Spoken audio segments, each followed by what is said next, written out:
Hello everybody, and welcome to another featured trailer of Blastbreaker Online. I'm Sai, the lead content designer, and I'll be talking about Blastbreaker's gameplay and mechanics today. Do note that this clip does not cover all the features presented in the game. To start off this clip, let me tell you about the world of Blastbreaker Online. Blastbreaker's online stories are set in the world area, and in this place are a number of different places players can travel to.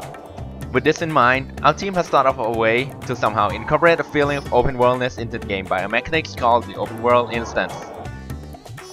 You see, traveling in an area invaded by blasters should be quite troublesome, so we put this thought into the game itself.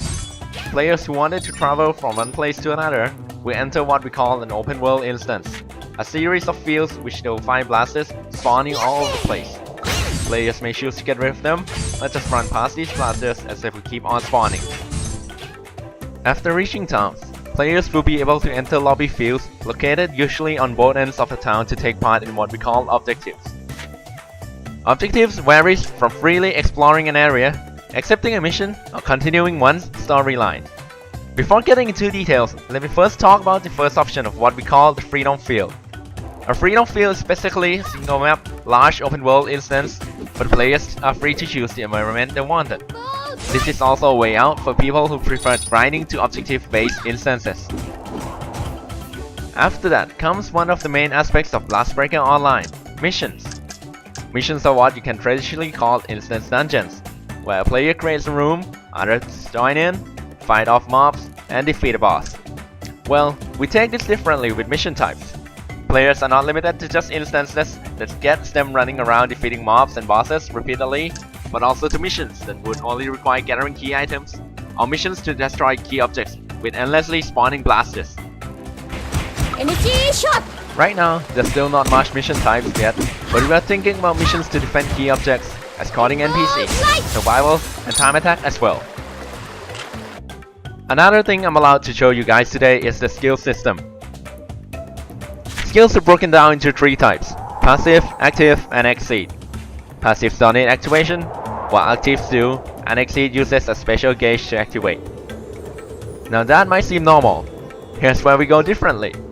Players will only be given 6 skill slots per type, with exceed being active as well. This means that no matter how many skills a player has, they can only use 6 at a time, and this goes for passive as well. What are the thoughts behind this? Well, we thought that giving a skill tree and have players find the best part is boring. So we came up with this system where everyone can just level up every skill they have to maximum and choose from what they have to best suit a situation. This will also allow PvP to be more fun and different, with players spawning different set of skills they can counter each other. Basically, we want players to be able to create mind games with their opponent as well as feel different.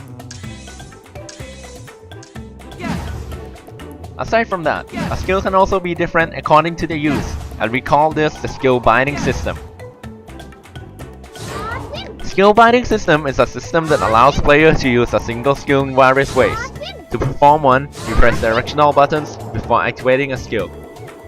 This mechanic would help characters have more difference.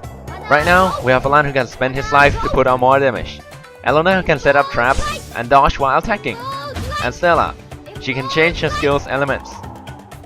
Now here's today's showcase, Exceed skills. As mentioned earlier, Exceed skills are active skills that uses a special gauge to activate. These skills deal a whole lot of damage and its radius ultimately wide. This special gauge charges with the amounts of hit you make, and players will be able to collect up to a maximum of 2 gauge. Reasons behind these Exceed skills is that we wanted a special, great looking, ultimate move that would just get people shocked in awe, and we cannot do this with normal skills that would just make the game not balanced. Hope you guys will like how these looks as much as we do. That's all I have to show you guys today. Hope you have enjoyed this featured trailer. For more information regarding Blastbreakers Online, you can also visit the link provided in the description below.